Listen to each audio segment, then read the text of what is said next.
আসসালামু আলাইকুম রহমতুল্লাহি বারাকাতু।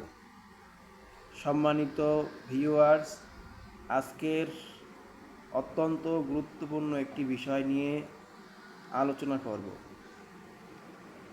যেই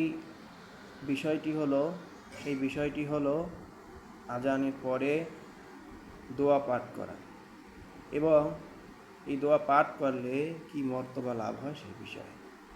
তো ইসলাম এমন একটি ধর্ম যেখানে ছোট ছোট আমলের মাধ্যমে অনেক বড় মর্তবা লাভ করা যায়। রাসূল সাল্লাল্লাহু আলাইহি ওয়াসাল্লাম বিভিন্ন সময়ে উম্মতদেরকে নসিহত করেছেন, অনেক ছোট ছোট আমল সম্পর্কে বলে গিয়েছেন, যেগুলো আমলের দ্বারা অনেক বড় মর্তবা আমরা লাভ করতে পারি।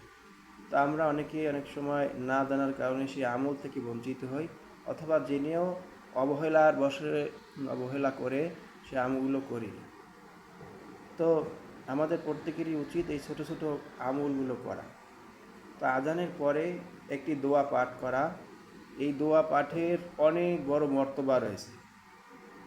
এই দোয়া পাঠের অন্যতম একটি মর্তবা হলো, এই দোয়াটি যদি মানুষ আন্তরিকতার সাথে পাঠ করে প্রত্যেক আজানের পরে, তাহলে কাল কিয়ামতের ময়দানে তার জন্য রাসূলের শাফায়াত ওয়াজিব হয়ে যায়। সম্মানিত ভিউয়ার্স, এই ব্যাপারে জাবের রাদিয়াল্লাহু তাআলা আনহু থেকে একটি হাদিস বর্ণিত হয়েছে।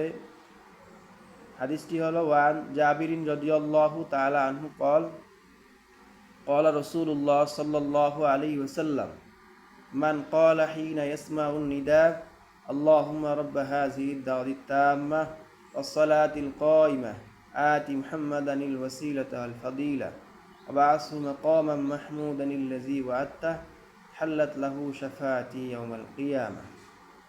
হাদিসের বাংলা অর্থ হলো, হযরত জাবির রাদিয়াল্লাহু তাআলা আনহুতে বর্ণিত, তিনি বলেন, রাসূলুল্লাহ সাল্লাল্লাহু আলাইহি ওয়াসাল্লাম বলেছেন, যেই ব্যক্তি আজান শোনার পরে বলে, আল্লাহুম্মা রাব্বা হাযিহিদ দাওয়াতিত তাম্মাহ ওয়াস সালাতিল কায়িমাহ আতি মুহাম্মাদানিল ওয়াসিলাতা ওয়াল ফাদিলা ওয়া বা'আসহু মাকামান মাহমুদানিল্লাযী ওয়া'আদতা, এই দোয়াটি যে পাঠ করে তার জন্য শাফায়াত করা, সুপারিশ করা আমার জন্য ওয়াজিব হয়ে যায়। সুবহানাল্লাহ। এই হাদিসটি বুখারী শরীফের একটি হাদিস। ইমাম বুখারী রহমতুল্লাহি আলাইহি বুখারী শরীফে এই হাদিসটি বর্ণনা করেন। তো আমরা জানলাম যে আজানের পরে দোয়া পাঠ করলে রাসূল সাল্লাল্লাহু আলাইহি ওয়াসাল্লামের শাফায়াত নসিব হতে পারে। এই জন্য আমরা এই ছোট আমলটি প্রত্যেক দিন 5 ওয়াক্ত আজান 5 বার যখন আজান দেওয়া হয়, আজানের পরে এই ছোট আমলটি আমরা করার চেষ্টা করব। তাহলে রাসূল সাল্লাল্লাহু আলাইহি ওয়াসাল্লামের শাফায়াত লাভ করতে পারব। আমরা সকলেই চাই রাসূল সাল্লাল্লাহু আলাইহি ওয়াসাল্লামের শাফায়াত লাভ করতে। আল্লাহ তাআলা সকলকে এই আমলটি করার তৌফিক দান করুক এবং রাসূলের শাফায়াত কাল কিয়ামতের ময়দানে নসিব করুক। আমিন।